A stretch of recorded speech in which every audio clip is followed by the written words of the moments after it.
मेरा नाम प्रीतम है। मैं एक पिछड़े हुए गांव में रहता था, जहां के अपने ही अलग नियम और कानून थे। हमारे गांव में सरपंच जी के बड़े सख्त उसूल होते थे। अगर कोई भी सरपंच जी के खिलाफ जाता तो उसकी सज़ा ज़रूर मिलती थी। मैं सरपंच जी के घर में नौकर था। सरपंच जी ने अपनी हवेली के पीछे एक छोटी सी कोठरी बनवाई हुई थी। गांव में कोई भी चोरी करता या फिर किसी औरत की इज्जत पर हाथ डालता या फिर किसी को मारने की कोशिश करता तो उसे सज़ा दी जाती थी। हमारे गांव में पुलिस का कोई कानून नहीं था, क्योंकि सरपंच जी ही फैसला करते थे और सारे गांव वाले सरपंच जी के फैसले पर अपना सर झुका दिया करते थे। हमारे गांव के सरपंच जी इतने अच्छे और पक्के फैसले किया करते थे कि कोई भी आरोपी जुर्म करते समय 10 बार सोचता था। यही वजह थी कि हमारे गांव में कभी कोई दुर्घटना नहीं हुई थी। मैं सरपंच जी का एक खास नौकर था। सरपंच जी ने मुझे आरोपियों के देखभाल करने के लिए रखा था। सरपंच जी ने उस कोठरी को जेल की तरह बनवाया हुआ था। जेल के अंदर हर तरह का आरोपी पाया जाता था। उनको खाना देना, उनको उनकी ज़रूरत का सामान देना, ये सारे काम करने की जिम्मेदारी मेरी ही थी। अगर हमारे गांव में कोई किसी औरत की इज्जत खराब करता या फिर किसी को जान से मार देता तो उसे गोली मारकर जान से मारने की सज़ा रखी गई थी।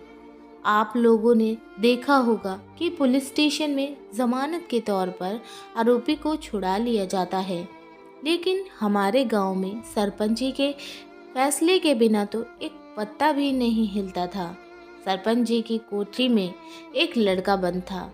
सुना था कि 2 दिन के बाद इस लड़के को गोली मार दी जाएगी। ये लगभग 19 साल का लड़का था। ये लड़का इतना मासूम था कि इसे देखकर तो लग ही नहीं रहा था कि ये कोई आरोपी है। उसके चेहरे के एक्सप्रेशन बड़े ही मासूमियत भरे थे। जब मैं कोठरी में उसके कमरे की तरफ जाता तो वही गहरी सोच में बैठा हुआ होता। मुझे उसके लिए सबसे ज़्यादा दुख इस बात का था कि अब 2 दिन बाद बेचारा 19 साल की उम्र में इस दुनिया को छोड़कर जा रहा था, जबकि अभी उसने इतनी सी उम्र में देखा ही क्या था। वो तो बहुत कम उम्र का लगता था। मेरा उस लड़के से पूछने का दिल चाहता था कि तुम्हें किसकी वजह से और किस जुर्म की वजह से ये सज़ा दी जा रही है कि इतनी हसीन दुनिया को छोड़कर तुम मरने जा रहे हो। मगर उसके चेहरे पर इतनी मायूसी होती थी कि मेरा इससे बात करने को भी दिल घबरा जाता था। सरपंच जी के घर में काम करते करते मेरा दिल भी सरपंच जी की तरह सख्त हो गया था, लेकिन इस लड़के को देखकर मेरा दिल पिघल जाता था और दिमाग में चारों तरफ सवाल घूमने लगते थे। मैं उस लड़के से बहुत सारी बातें पूछना चाहता था, मगर कोठरी के अंदर इस तरह की परमिशन नहीं थी कि हम किसी भी आरोपी से खुलकर बात कर सकें। आज मुझे सरपंच जी ने हुक्म दिया था कि उस 19 साल के लड़के को आज सजाए मौत दी जानी थी। उसकी मौत के बारे में सुनकर मेरा दिल बुरी तरह से घबरा रहा था, क्योंकि उसे मैं ही सरपंच जी के पास लेकर जाने वाला था, क्योंकि सरपंच जी अपने हाथ से ही आरोपी को गोली मारते थे। मेरा दिल उस लड़के के लिए परेशान भी हो रहा था। मैंने सोचा कि अभी इसको गोली लगने में टाइम है, अभी सरपंच जी भी किसी काम में बिजी हैं, इसलिए मैं इस लड़के से पूछना चाहता हूँ कि आखिर उसने क्या गुनाह किया है, और फिर पुलिस के कानून की तरह हमारे गांव के कानून के हिसाब से ही हर आरोपी से उसकी आखिरी ख्वाहिश पूछी जाती थी। इसलिए ये काम भी मुझे ही दिया गया था। मुझे ही उस लड़के से उसकी आखिरी ख्वाहिश के बारे में पूछना था, क्योंकि हमारे गांव में सजाए मौत देने वाले आरोपी से उसकी आखिरी ख्वाहिश पूछी जाती है, क्योंकि आरोपी का इकलौता हक होता है ये, जो कि उसे मरने से पहले दिया जाता है। चाहे वो अपनी पसंद का खाना खाना चाहे या फिर वो अपने पसंदीदा इंसान से मुलाकात करना चाहे, उसकी ख्वाहिश हमेशा पूरी की जाती है। इस लड़के का नाम सोनू था। इस लड़के से भी उसकी आखिरी ख्वाहिश पूछी जानी थी, लेकिन इस लड़के का कोई रिश्तेदार या कोई भाई बहन कोई भी इससे मिलने के लिए नहीं आया था। सिर्फ एक बूढ़ी औरत आई थी और वो बूढ़ी औरत इस लड़के के गले लगकर रो रही थी। वो बूढ़ी औरत उस लड़के को आशीर्वाद दे रही थी और बार बार दुआएं दिए जा रही थी कि तू एक सच्चा और ईमानदार इंसान है। भगवान ज़रूर तुझे सज़ा नहीं होने देगा और तुझे बचा लेगा। तू एक अच्छा इंसान है और भगवान हमेशा अच्छे लोगों की मदद करता है। न जाने इस औरत का इस लड़के के साथ क्या रिश्ता था। इस लड़के की मौत तो होनी ही थी, क्योंकि सरपंच जी ने जो एक बार फैसला दे दिया वो पत्थर की लकीर बन जाता था। उस फैसले को कोई नहीं बदल सकता था।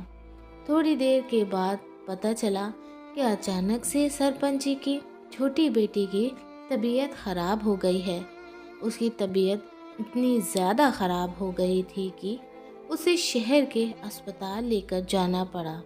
इसलिए सरपंच जी अपने चारों भाइयों के साथ मिलकर अपनी बेटी को शहर के अस्पताल लेकर चले गए थे और पता चला कि लगभग 2 दिन लगेंगे उन्हें वापस आने में। इसलिए मुझे आज ही सरपंच जी ने फ़ोन करके कहा था कि मैं सोनू को उसके रिश्तेदारों से मिलवा दूं, ताकि फिर बाद में सज़ा के टाइम पर ज़्यादा टाइम ना लग सके।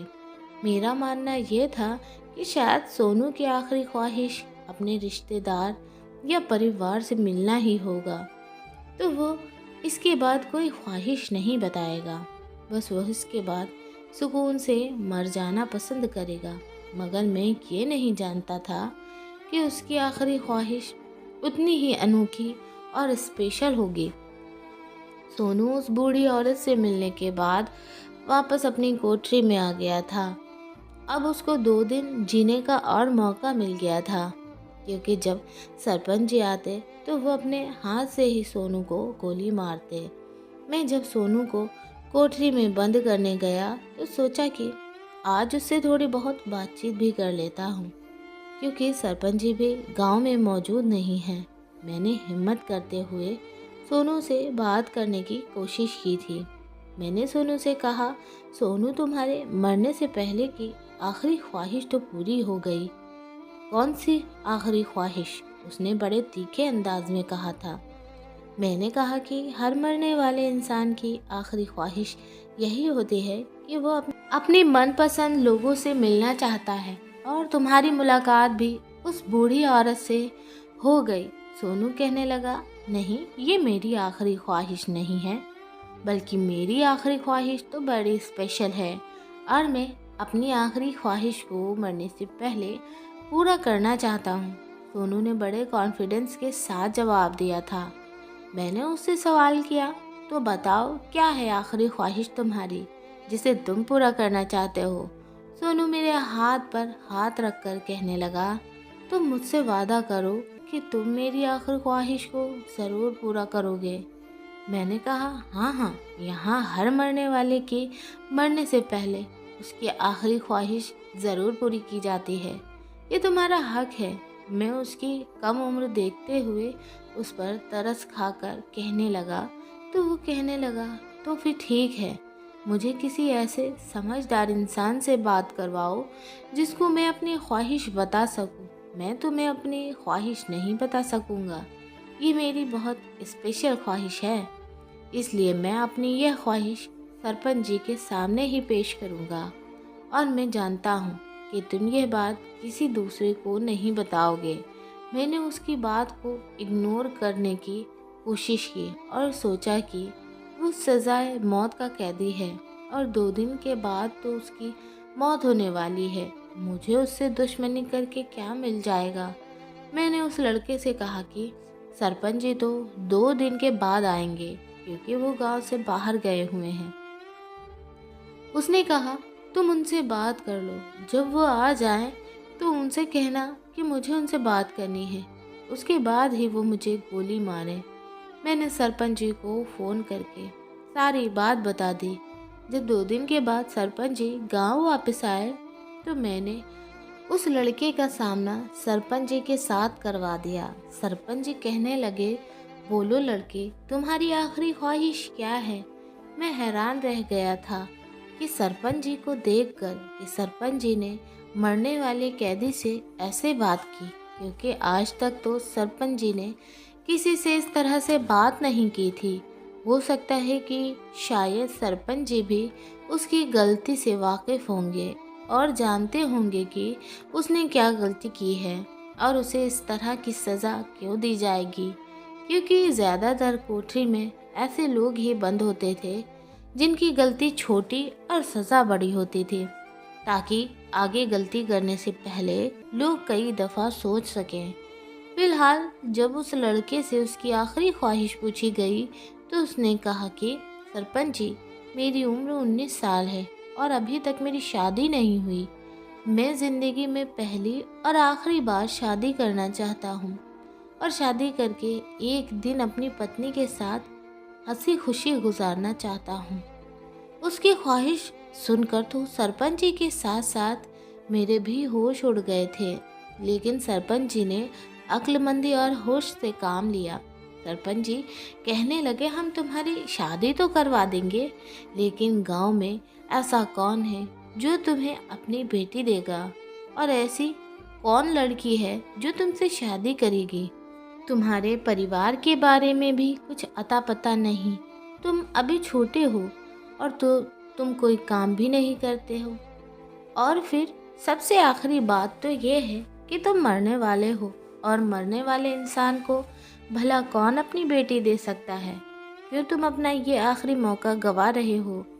तुम्हें कुछ अपनी पसंद का खाना है या फिर किसी पसंदीदा इंसान से मिलना है तो बताओ, हम तुम्हारे लिए सब कुछ करने को तैयार हैं, क्योंकि तुम इस दुनिया से जा रहे हो। ये हमारे लिए बहुत बड़े दुख की बात है, मगर हमारे गांव का कानून बहुत सख्त है और हम अपना कानून बदल नहीं सकते। हमारा कानून सबके लिए बराबर है, चाहे वो कम उम्र का मासूम हो या फिर ज़्यादा उम्र का बूढ़ा। सबके लिए कानून बराबर है और जिसका जैसा गुनाह होगा उसको उसी के हिसाब से सज़ा दी जाती है।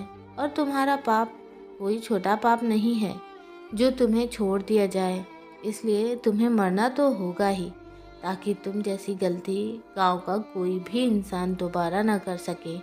हम किसी भी आरोपी को बेवजह सज़ा नहीं देते। आरोपी जुर्म करता है, उसको उसके जुर्म की सज़ा दी जाती है। किसी के साथ नाइंसाफ़ी नहीं की जाती। लेकिन अब तुम ही कोई ढंग की ख्वाहिश के बारे में बता दो जिसको हम पूरा कर सके। सरपंच जी ने कहा कि मैं यकीन से कह सकता हूँ कि गांव की कोई भी लड़की तुमसे शादी करने के लिए तैयार नहीं होगी, और फिर हम कैसे तुम्हारी शादी किसी के साथ करवा दें, क्योंकि तुम एक आरोपी हो। सोनू बहुत कॉन्फिडेंस के साथ कहने लगा, सरपंच जी, मैं कब आपसे कह रहा हूँ कि आप मेरी शादी करवा दो। मैं आपको एक ऐसा तरीका बताता हूँ कि मेरी शादी खुद ब खुद हो जाएगी और मेरी ख्वाहिश भी पूरी हो जाएगी। सोनू की बात सुनकर हम सबके कान खड़े हो गए थे। हम लोग सोचने लगे कि कहीं सोनू सरपंच जी के घर की कोई औरत या फिर कोई नौकरानी के साथ शादी करने की डिमांड ना रख दे। सोनू ने कहा कि आप सारे गांव में ऐलान करा दो कि सोनू, जिसका पूरा नाम सुरेंद्र है, जो कि आपकी कोठरी में बंद है, और उसे गोली मारकर उसके जुर्म की सज़ा दी जाने वाली है। ये लड़का सोनू किसी लड़की से शादी करना चाहता है। कोई लड़की है जो एक दिन के लिए उसके मरने से पहले पत्नी बन सके। अब यह बात भी तो बहुत बेतुकी थी, लेकिन सोनू ने हमसे वादा लिया कि अगर कोई लड़की मुझसे शादी करने के लिए राज़ी हुई तो आप उसे रोकेंगे नहीं और मेरी शादी उससे करवा देंगे, और सुबह होने तक वह लड़की मेरे साथ यहीं पर रहेगी। सोनू की अक्लमंदी ने हमें भी परेशान कर दिया था। उसकी आखिरी ख्वाहिश ऐसी थी कि हम लोग परेशान हो गए थे। सरपंच जी ने कहा, ठीक है, हम सारे गांव में ऐलान करवा देंगे लेकिन हमें पूरा यकीन है कि तुमसे शादी करने के लिए कोई लड़की तैयार नहीं होगी। कोई भी लड़की तुम जैसे लड़के से शादी करके क्यों अपने फ्यूचर को बर्बाद करेगी? एक दिन की तुम्हारी पत्नी बनने के लिए क्यों वो अपने पूरे परिवार के खिलाफ जाएगी? मैंने भी सोनू को यही सब कुछ समझाया, लेकिन सोनू ने मेरी कोई बात नहीं सुनी। सोनू ने यही कहा कि सारे गांव में ऐलान करवा दो, लेकिन अगर उसके बाद भी कोई लड़की नहीं आई तो मैं कोई ख्वाहिश नहीं रखूँगा, फिर चाहे उसके बाद आप मुझे गोली मारकर मेरी हत्या कर देना। हमने सोनू की ख्वाहिश पर ध्यान देते हुए सारे गांव में ऐलान करवा दिया था। साथ में यह भी बता दिया था कि वो एक जुर्म का कैदी है और उसकी सज़ा गोली मार कर उसको दी जाएगी। उसको उसके जुर्म की सज़ा दे दी जाएगी। उसके बाद वो इस दुनिया से चला जाएगा। अगर कोई लड़की फिर भी इस लड़के से शादी करना चाहती है तो वो सरपंच जी के घर पर आ जाए। हम सारे लोगों को तो ये सब मजाक ही लग रहा था।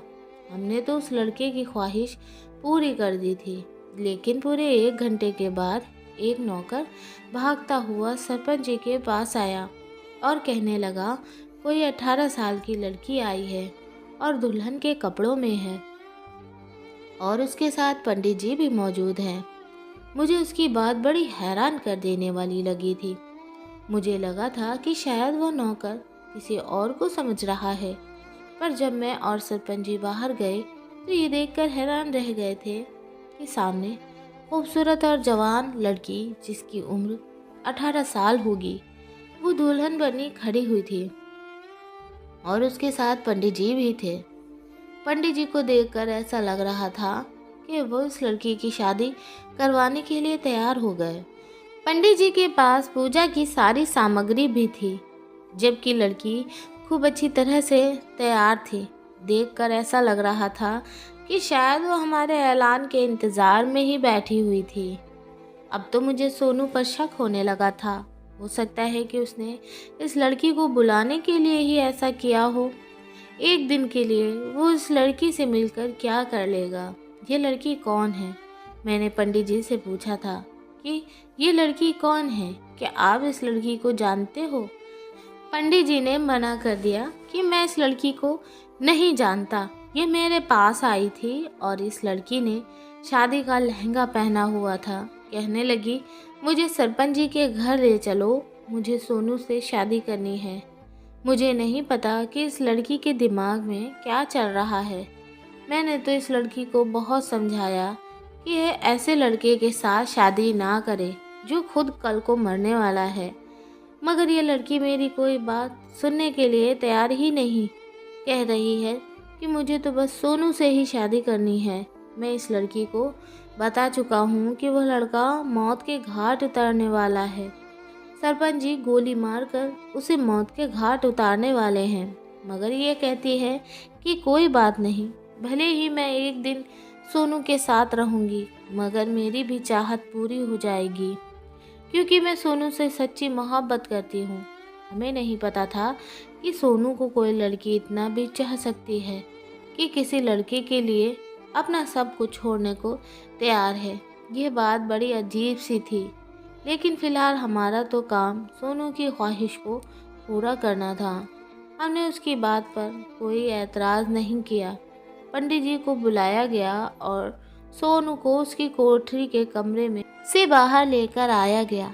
पंडित जी ने पूछा कि तैयारी शुरू की जाए और सारी रस्में हो जाने के बाद उसकी शादी कर दी गई।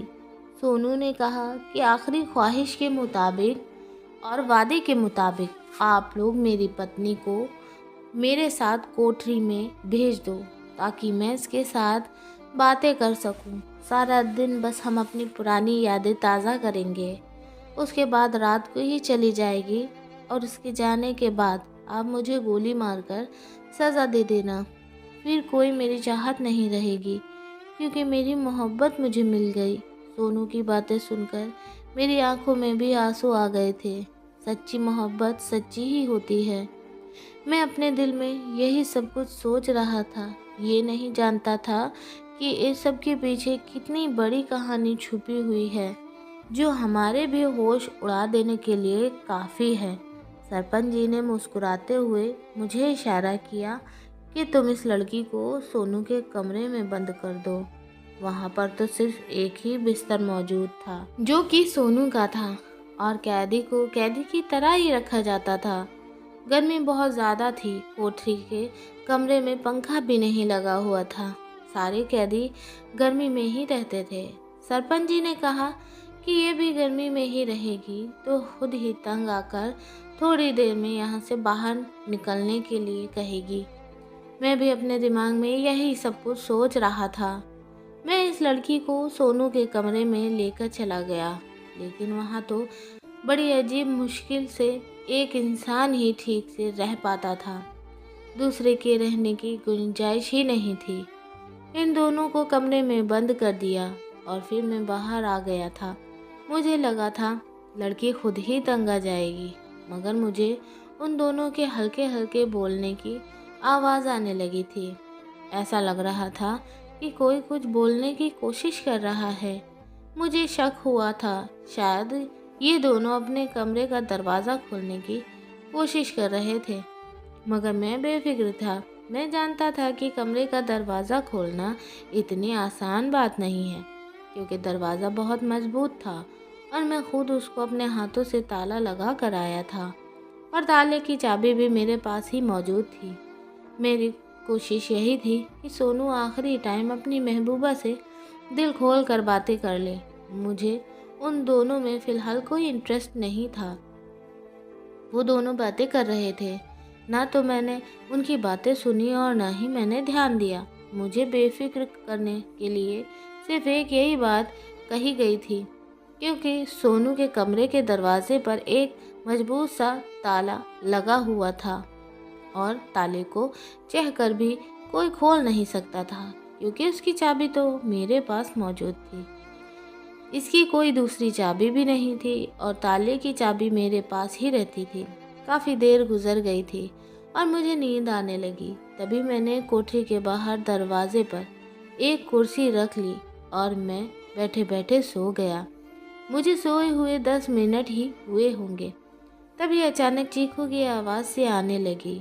मैं जैसे ही अंदर पहुंचा तो जो लड़की सोनू के साथ शादी करके यहाँ आई थी, वो कोठरी के कमरे में बैठी हुई थी। उसने कहा कि मुझे यहाँ से बाहर निकाल दो, अब मैं सोनू के साथ 1 मिनट भी नहीं रह सकती। मुझे लगा कि सोनू ने शायद इस लड़की के साथ कोई बदतमीजी ज़रूर की होगी, तभी तो ये इतनी परेशान नज़र आ रही है। वो लड़की कहने लगी कि मेरे घर वाले मेरा इंतज़ार कर रहे होंगे, इसलिए मुझे अपने घर जाना है और अब सारा दिन मैं यहाँ पर गुजार चुकी हूँ। मेरे जाने का टाइम भी हो गया है। मैंने जल्दी जल्दी कमरे का दरवाज़ा खोला और इस लड़की को आज़ाद कर दिया और सोनू को कमरे के अंदर बंद करके वापस मैं अपने घर की तरफ चला गया। मैं अपने घर जाकर सो गया। मैं इस बात से अनजान था कि हवेली में जाऊंगा तो मेरे लिए एक नई मुसीबत खड़ी होगी। जब मैं सुबह सरपंच जी के घर गया तो सरपंच जी कहने लगे, वो लड़का जिसका नाम सोनू है वो कहाँ चला गया। मैंने कहा, सरपंच जी आप ऐसा क्यों कह रहे हैं? सोनू अपने कमरे में ही होगा और आप ऐसा क्यों पूछ रहे हो? सरपंच जी कहने लगे कि वो अपनी सेल में नहीं है, जाकर देखो। मैंने अपने एक साथी को कोठरी के अंदर भेज दिया कि वो सोनू को लेकर आ जाए। मैंने उसे कहा कि तुम कमरे को खोलकर उसके अंदर देखना, वो कहाँ पर छुपा बैठा है। सरपंच जी मेरी तरफ देखकर कहने लगे, तुम जाओ और देखो कि वो कहाँ पर है, कहीं तुमसे कोई गलती तो नहीं हो गई। मैंने सरपंच जी से ये तो कह दिया था कि मैं जाकर देखता हूँ, पर मेरा दिल ज़ोर ज़ोर से धड़क रहा था। मुझे तो ठीक से सांस भी नहीं आ रही थी। अगर सोनू गायब हो गया या उसने मुझे कोई चकमा दिया तो सरपंच जी मुझे नहीं छोड़ेंगे। फिलहाल मैं जल्दी जल्दी सोनू के कमरे की तरफ चला गया। वहाँ तो पूरे कमरे की लाइट भी बंद थी। मैंने बाहर से ही सोनू को आवाज़ दी, लेकिन उसकी कोई आवाज़ नहीं आई। मैंने लाइट ऑन करके देखा तो सोनू ज़मीन पर बेहोश पड़ा हुआ था।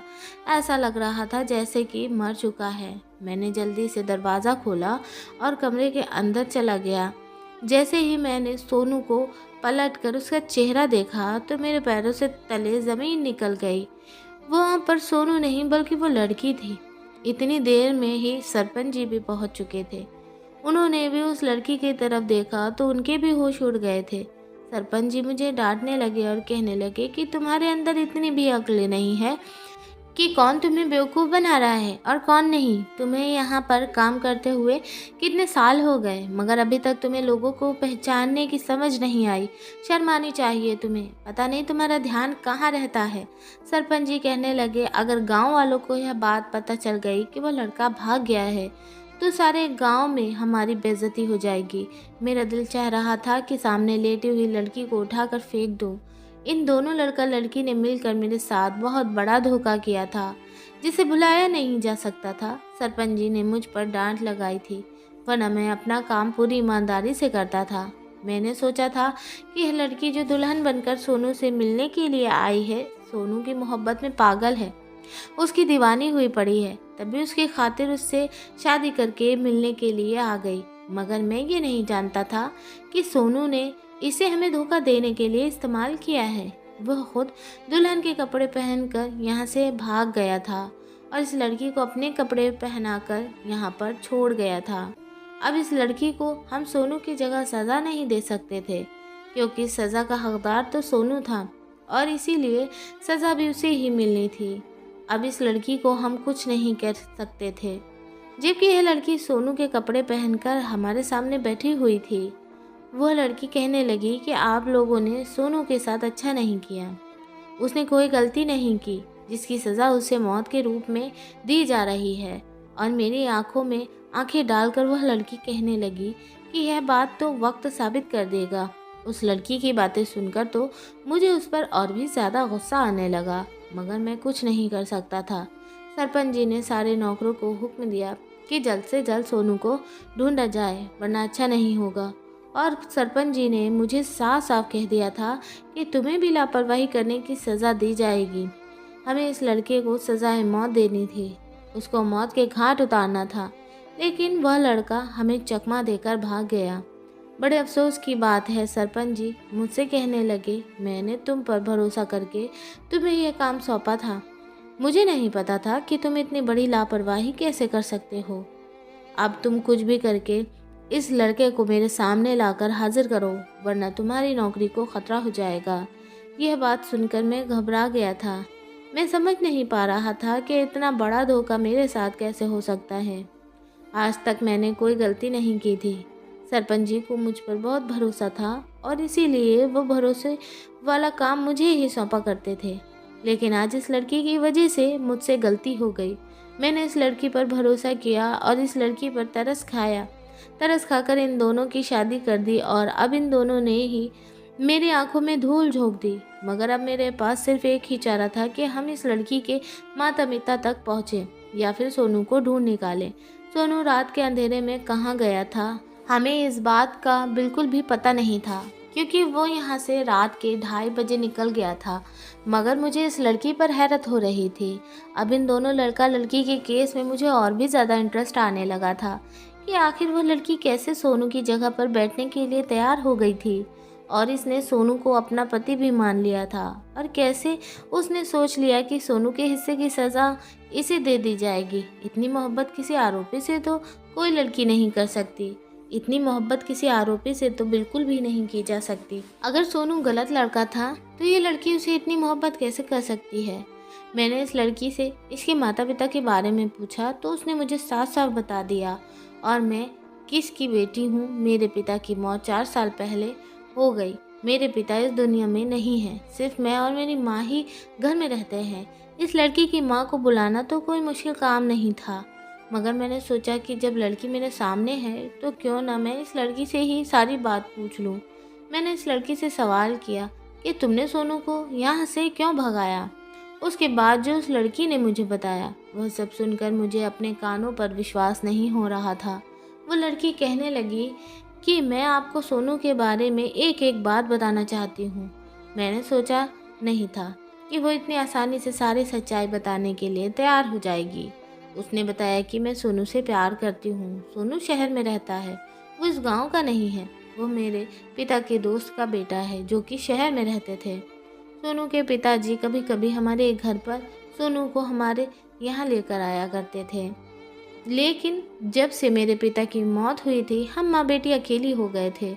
मेरे पड़ोस का ही एक लड़का मोहित मुझे पसंद करने लगा था, जबकि मैं सोनू से प्यार करती थी और सोनू भी मुझसे प्यार करता था। हम दोनों की उम्र कम थी, इसी वजह से हमारे परिवार वाले शादी के लिए राज़ी नहीं हो रहे थे। जब उस लड़के को पता चला कि मैं सोनू से प्यार करती हूँ और सोनू हर महीने हमारे घर का एक चक्कर ज़रूर लगाता है, तो एक दिन अचानक मेरी माँ की तबीयत ख़राब हो गई। इसलिए मेरी माँ को शहर के अस्पताल जाना पड़ा। मैं घर पर अकेली थी। तभी मेरे पड़ोस में रहने वाला लड़का मोहित इस बात का फ़ायदा उठाते हुए छत से हमारे घर पर कूद आया और मेरे साथ ज़बरदस्ती करने लगा। मैं अपने आप को बचाने की बहुत कोशिश कर रही थी, लेकिन वह मेरी इज्जत ख़राब करना चाहता था।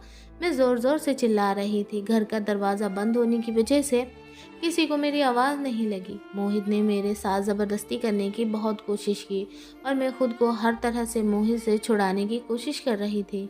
मैं घर से भाग जाना चाहती थी, लेकिन मोहित मेरी इज्जत ख़राब करने के लिए बिल्कुल तैयार था। लेकिन मैं फिर भी खुद को बचा रही थी और साथ ही साथ मोहित से यह भी कह रही थी कि मुझे छोड़ दो, तुम जो कुछ भी कर रहे हो यह सब ठीक नहीं है। लेकिन वो मेरी बात मानने के लिए तैयार ही नहीं था।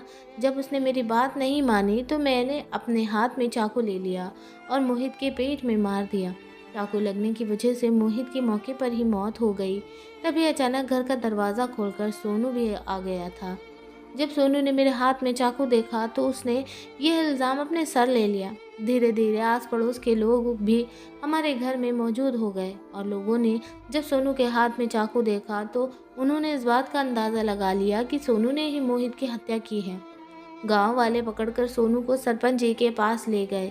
जब गांव वालों ने बताया कि हम लोग चश्मदीद गवाह हैं कि इस लड़के के हाथ में चाकू था और सामने मोहित की लाश पड़ी हुई थी। मोहित की फैमिली वालों ने भी सरपंच जी से यही कहा कि इस लड़के ने ही मोहित की जान ले ली है। सरपंच जी, इस लड़के को कड़ी से कड़ी सज़ा दी जानी चाहिए।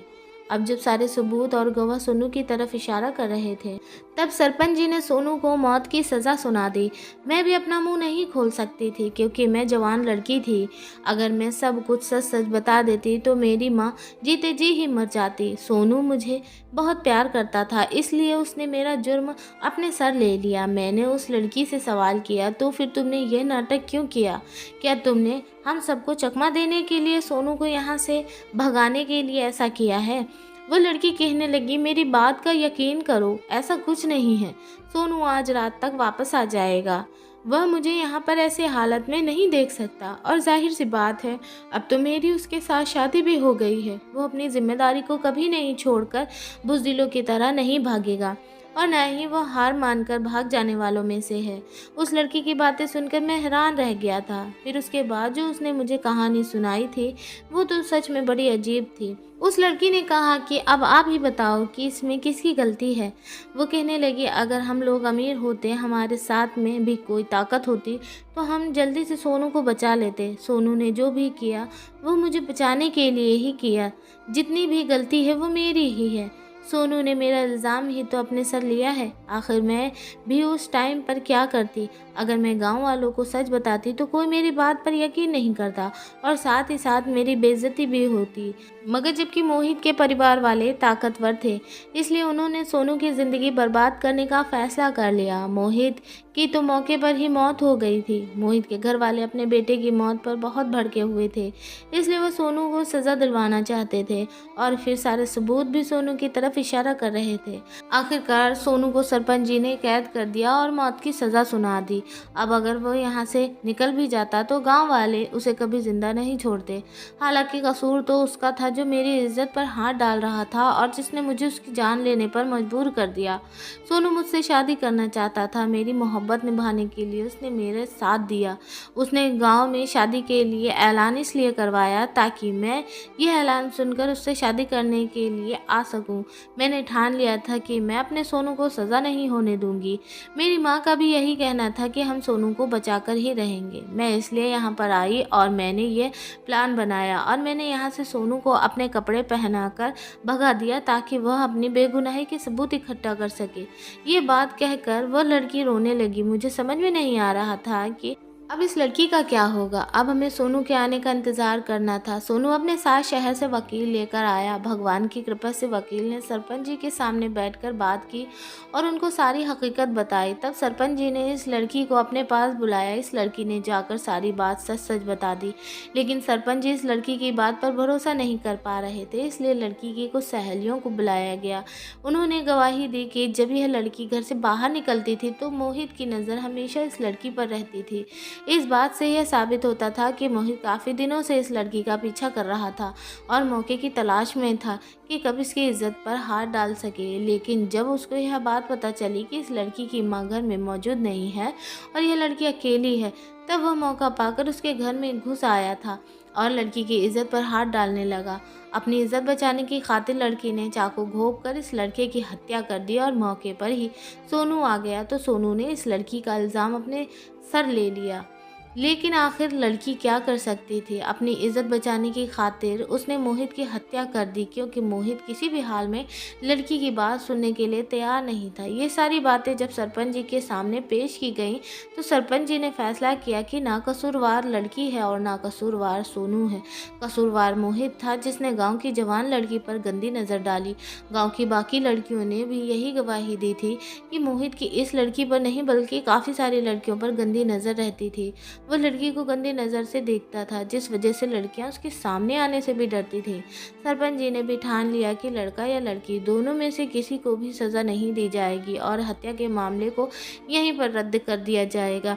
जब गांव वालों के सामने यह बात आई तो सोनू को बाइज्जत उसके शहर जाने की इजाज़त दे दी गई थी और सरपंच जी ने खुद सोनू की शादी दोबारा से उस लड़की के साथ खूब धूमधाम से कराई थी। मोहित के घर वाले अपने बेटे की गलती पर काफ़ी शर्मिंदा हुए थे और उन्होंने सोनू से भी माफ़ी मांगी, जिन्होंने एक बेकसूर लड़के को मौत के रास्ते तक पहुंचा दिया था। लेकिन भगवान की कृपा से सोनू की मौत टल गई और अब वह अपनी पत्नी के साथ बहुत खुश है। सुना है कि वह उस लड़की को लेकर शहर चला गया। सरपंच जी ने कहा कि सोनू, अच्छा हुआ तुम सबूत इकट्ठा करने के लिए यहाँ से भाग गए। अगर मैं तुम्हें गोली मार देता तो मुझे सारी ज़िंदगी अफसोस रहता कि मैंने एक बेगुनाह को गुनाह की सज़ा दी।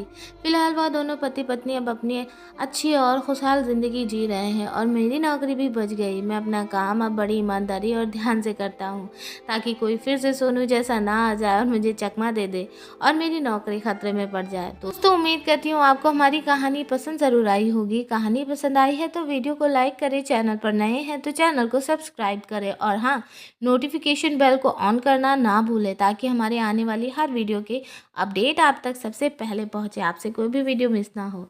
हम आपको मिलेंगे एक और ऐसी बेहतरीन वीडियो में। तब तक के लिए धन्यवाद। आपका दिन शुभ हो।